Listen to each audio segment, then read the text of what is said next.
Salah satu quotes terkenal dari Henry Kissinger yang menyindir tindak tanduk para globalis dunia adalah, "Siapa yang mengendalikan pasokan pangan bisa mengendalikan rakyat. Siapa yang mengendalikan energi bisa mengendalikan satu benua. Dan siapa yang mengendalikan uang bisa mengendalikan dunia." Banyak orang berpikir bahwa yang mengendalikan food atau pangan adalah para petani. Tapi sayangnya, sama seperti energi dan uang, pangan juga dikendalikan oleh kelompok elit yang sama. Di awal abad ke-20, keluarga Rockefeller mengakuisisi IG Farben, yang dimana BASF dan Bayer juga termasuk di dalamnya. Sementara di benua Amerika, melalui tangan dingin JP Morgan, terbentuklah Monsanto dan United Fruit. Kedua kejadian itu telah berhasil merubah wajah dunia pertanian untuk selamanya. Lewat propaganda yang sistematis melalui berbagai media dan dunia pendidikan, kita dibuat percaya bahwa sistem pertanian yang ada sekarang dibuat untuk meningkatkan kesejahteraan petani. Padahal, sama seperti sistem keuangan, tujuannya hanya satu, untuk mengendalikan umat manusia agar tunduk pada tatanan dunia di bawah kaki mereka. Semua orang dibuat bekerja tanpa sadar untuk melayani kepentingan para elit ini. Lebih jauh tentang monopoli dunia pertanian ini sudah pernah dibahas di channel ini, yaitu pada serial video Total Control Dunia Pertanian bagian 1-4. Kenapa rakyat tidak peduli? Karena kita semua mau yang praktisnya saja, tanpa pernah berpikir kritis tentang apa dampak dan akibat yang akan ditimbulkan. Mari kita ambil contoh yang paling sederhana. Kita semua mengenal pupuk urea, bukan? Dalam setiap kemasan urea tertulis komposisi nitrogen yang terkandung di dalam satu saknya. Umumnya jumlahnya adalah 46%, betul? Yang artinya dalam satu sak urea ini terdapat 46% kandungan nitrogen. Tapi tak ada seorang pun yang pernah menanyakan tentang kandungan 54% sisanya. Dan tak ada satupun instansi pertanian atau produsen pupuk yang pernah menjelaskan tentang ini. Saya akan menjelaskan ini kepada Anda. Berikut adalah komposisi komplit dari pupuk urea yang beredar di pasaran yang saya ambil dari Carey Institute of Ecosystem Studies. Kandungan nitrogen sebesar 46%. Kemudian kandungan kadar air atau moisture sebesar 0,5%. Biuret sebesar 1%. Dan yang jarang kita ketahui karena memang tidak tertera di kemasan urea adalah kandungan racun amonia sebesar 52,5%. Nitrogen adalah senyawa bebas yang sulit terikat, maka dari itu dibutuhkan senyawa lain agar senyawa nitrogen ini bisa terikat dalam bentuk butiran-butiran seperti yang kita ketahui di pasaran. Maka dari itu digunakan amonia sebagai bahan pengikat nitrogen. Amonia ini juga digunakan sebagai senjata kimia saat Perang Dunia Pertama. Jadi dalam prakteknya, sebenarnya saat mengaplikasikan pupuk urea itu sama saja dengan meracuni tanah perlahan-lahan, merusak ekosistem tanah tanpa kita sadari. Karena 52% kandungan amonia akan sepenuhnya diserap oleh tanah, sementara nitrogen hanya sekitar 5% yang terserap oleh tanaman. Sisanya habis menguap ke atmosfer saat moisture, biuret, tanah, dan kelembapan lingkungan terbuka bereaksi memisahkan antara kandungan nitrogen dan amonia. Amonia ini juga yang menyebabkan sensasi panas saat Anda memegang pupuk sintetis berbahan nitrogen, apapun mereknya dan berapapun kandungannya. Ini adalah episode ke-7 dari serial video rekayasa kehidupan. Mari kita mulai. Selamat datang kembali di Munandar TV.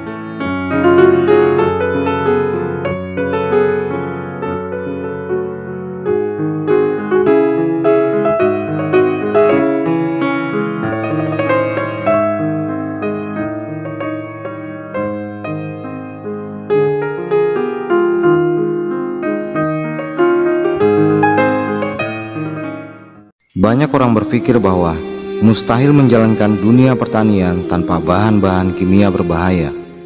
Inilah kehebatan propaganda yang dilakukan oleh para elit lewat media dan sistem pendidikan.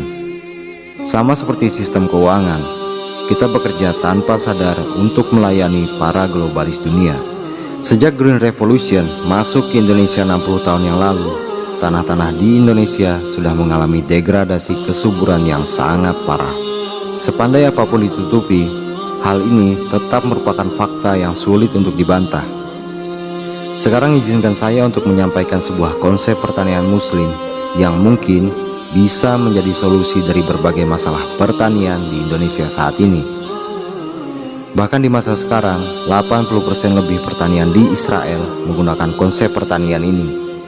Jika Yahudi saja mengakui dan berhasil menerapkan konsep pertanian ini dengan sangat baik, kenapa negara mayoritas muslim seperti Indonesia tidak mau mencoba menerapkannya juga? Metode pertanian ini berlandaskan pada kitab Al-Filaha karya Ibnu Al-Awam. Di Israel, kemudian mereka memperkenalkannya dengan istilah Natural Intelligence Farming.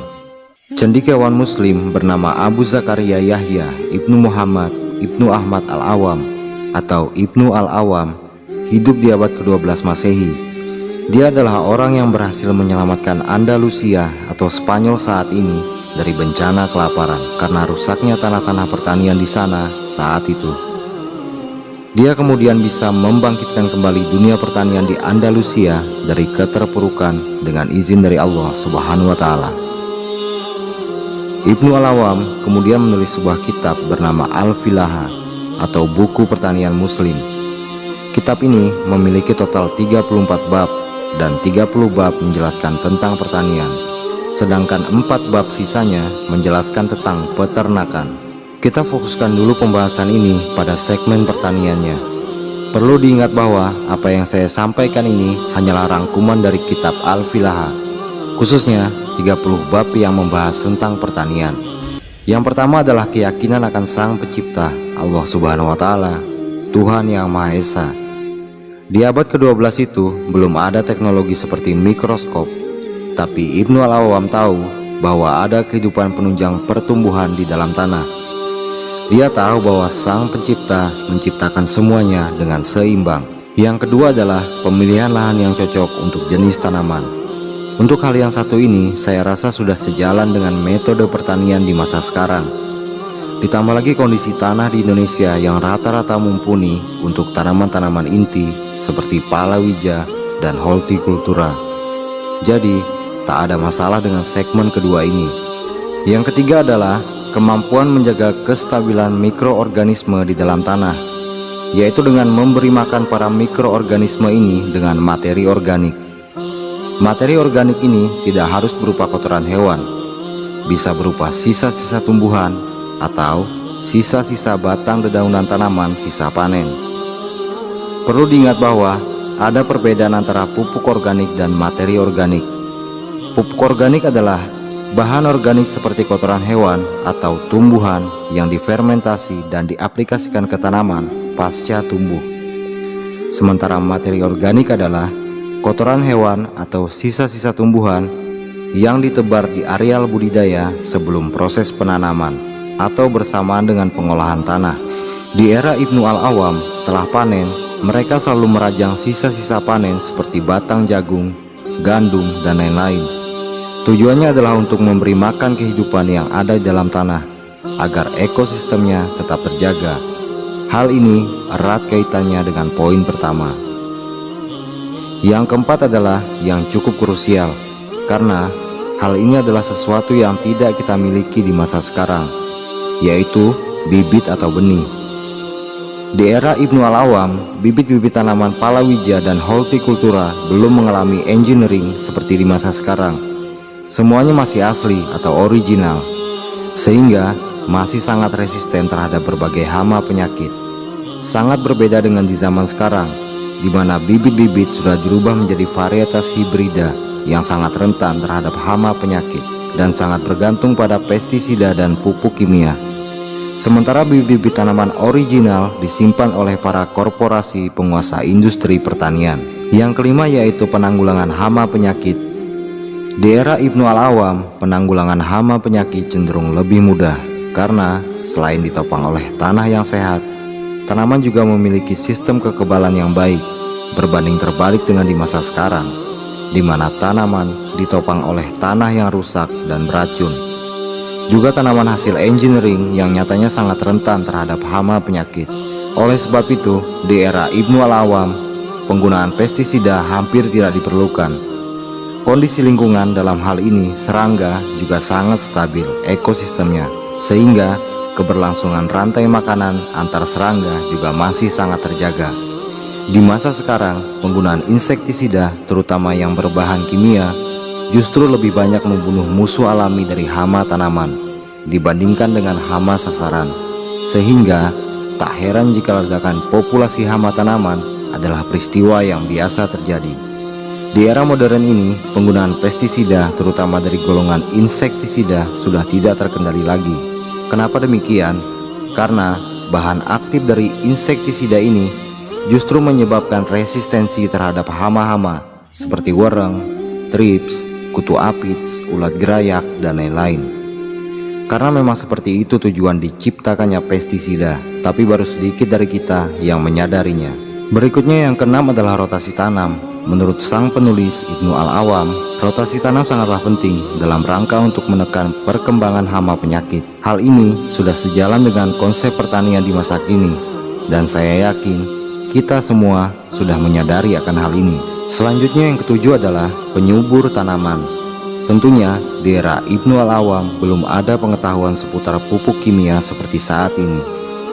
Kalaupun sang penulis hidup di zaman sekarang pun, sudah pasti pupuk kimia ini akan ditentang oleh beliau, karena memasukkan racun ke dalam tanaman yang dikonsumsi manusia sudah pasti tidak sesuai dengan ajaran Islam. Di masa itu, Ibnu Al-Awam menggunakan bahan-bahan herbal dan sisa-sisa tumbuhan sebagai penyubur tanaman. Kebanyakan yang dipakai adalah hasil fermentasi dedaunan hijau dari tanaman jenis kacang-kacangan yang menghasilkan nitrogen alami tanpa residu seperti pupuk kimia. Lalu mungkin akan timbul pertanyaan, apakah Ibnu Al-Awam, sang masterpiece pertanian muslim ini, juga menggunakan batu fosfor dan kalium? Tentu saja tidak. Justru penggunaan batu fosfor dan kalium adalah yang paling dilarang, karena Ibnu Al-Awam tahu bahwa kedua bahan itu adalah penyebab rusaknya tanah. Untuk jangka pendek mungkin bagus, tapi untuk jangka panjang jelas sangat buruk. Dengan semakin majunya penelitian di masa sekarang, kita mengetahui bahwa fosfor dan kalium adalah penyebab utama dari naiknya zat asam di dalam tanah. Solusi alami dari masalah ini adalah rhizobacteria dan jamur mycorrhiza yang mampu menghasilkan fosfor dan kalium alami dalam jumlah yang ideal. Selanjutnya dan yang terakhir adalah tentang irigasi. Irigasi dalam kitab Al-Filaha adalah sesuatu yang sangat unik, karena dengan memberikan materi organik yang cukup, tanah secara otomatis memiliki kemampuan untuk menyimpan air lebih lama di musim kemarau. Ditunjang dengan kemampuan akar tanaman yang mampu menyerap air dan nutrisi lebih jauh ke dalam tanah, sehingga penyiraman di musim kering pun bisa diminimalisir. Sebaliknya, di musim penghujan, pori-pori tanah menjadi sangat terbuka, sehingga menjadikan air lebih mudah untuk menyerap jauh ke dalam tanah dan tidak mengganggu areal perakaran tanaman. Itulah Al-Filaha, sebuah konsep pertanian yang sangat jenius dari seorang muslim bernama Ibnu Al-Awam. Dengan konsep pertanian ini, Andalusia bukan hanya berhasil keluar dari keterpurukan, tapi juga sekaligus mampu melahirkan sejarah ekspor pangan pertama di Eropa karena melimpahnya hasil pertanian Andalusia di masa itu.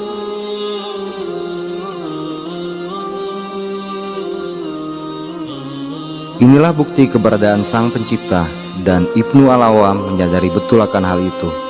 Tentu konsep pertanian ini akan terdengar aneh bagi mereka yang sudah terlanjur termakan dengan doktrin ateis. Dan saya juga tidak heran jika akhirnya banyak yang membuli video ini, karena memang sangat sulit meyakinkan lalat kalau bunga lebih indah dari sampah. Untuk memahami lebih jauh tentang kitab Al-Filaha ini, sudah saya buatkan playlist khusus tentang pembahasan komplitnya, yang dijelaskan dengan sangat baik oleh Insinyur Muhaimin Iqbal.